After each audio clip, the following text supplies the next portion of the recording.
भारत की पाकिस्तान पर air strike, operation सिंदूर के बाद दुनिया के तमाम देशों ने क्या कहा, अमेरिका, रूस और चीन जैसे शक्तिशाली देश किसके साथ में खड़े हैं। सबसे पहले बात, पाकिस्तान के सबसे प्यारे दोस्त जो दुनिया में आज अगर कोई ताकतवर देश के तौर पर पाकिस्तान का समर्थन कर रहा है तो वो चीन पहलगाम में हुए आतंकी हमले के बाद बहुत ही नपातुला कदम ले रहा है। चीन नहीं चाहता कि उस पर किसी भी तरह से आतंकवादी गतिविधियों में शामिल होने का आरोप लगे।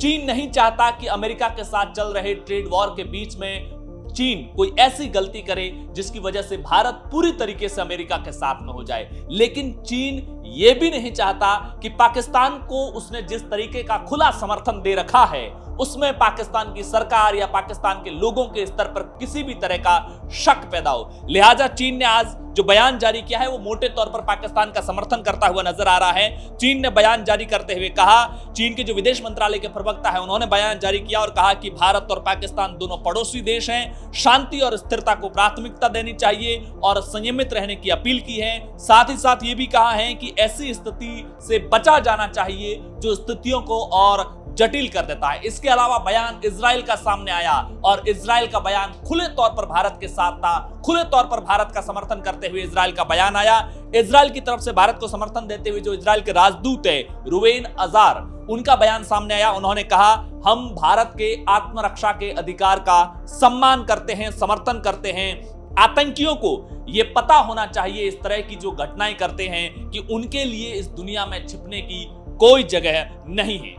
संयुक्त राष्ट्र संघ के महासचिव का बयान भी आया, एंटोनियो गुटेरेस का भी। उन्होंने इस तरह की सैन्य कार्रवाई पर चिंता जताई है। संयुक्त राष्ट्र के जो प्रवक्ता हैं उनका बयान सामने आया, उन्होंने भी भारत और पाकिस्तान के बीच बढ़ती हुई सैन्य टेंशन को लेकर के चिंता जताते हुए दोनों से संयमित रहने का आह्वान किया और यह भी कहा कि दुनिया भारत और पाकिस्तान के बीच में जो सैन्य जटिलता बढ़ रही है, तनाव बढ़ रहा है, दुनिया भारत और पाकिस्तान के बीच के सैन्य टकराव को नहीं झेल पाएगी। उन्होंने भारत पाकिस्तान युद्ध अगर होता है तो दुनिया पर जो नेगेटिव असर पड़ेगा उसको लेकर के बात की। यूएई का बयान सामने आया। यूएई ने भी दोनों देशों से संयम बरतने की अपील की और तनाव को रोकने का आह्वान किया। जो यूएई के अंदर विदेश मामलों के उप प्रधानमंत्री हैं शेख अब्दुल्ला बिन जायद अल नहयान, उन्होंने कहा कि कूटनीति और बातचीत संकटों को शांतिपूर्ण हल करने और शांति का रास्ता निकालने का सबसे प्रभावी तरीका है। रूस का भी बयान आया। भारत ने जो पाकिस्तान में एयर स्ट्राइक की उसके बाद में, ऑपरेशन सिंदूर के बाद में, रूस के विदेश मंत्रालय के प्रवक्ता मारिया जखारोवा ने बयान जारी करते हुए कहा कि भारत और पाकिस्तान का जो सैन्य टकराव है ये चिंतित करने वाला है और हालातों को दोनों देशों को मिलकर के और बिगड़ने से रोकना चाहिए, दोनों देशों को संयम बरतना चाहिए। तालिबान का बयान आया जिसने सबसे ज्यादा पाकिस्तान को सरप्राइज किया। वो तालिबान जिसका कभी पाकिस्तान बहुत करीबी हुआ करता था, तालिबान जो अफगान तालिबान है, अफगानिस्तान के अंदर तालिबान की सरकार है अभी अफगानिस्तान के अंदर, लेकिन अफगान तालिबान के एक प्रमुख नेता है जिनका नाम है अब्दुल सलाम ज़ैफ।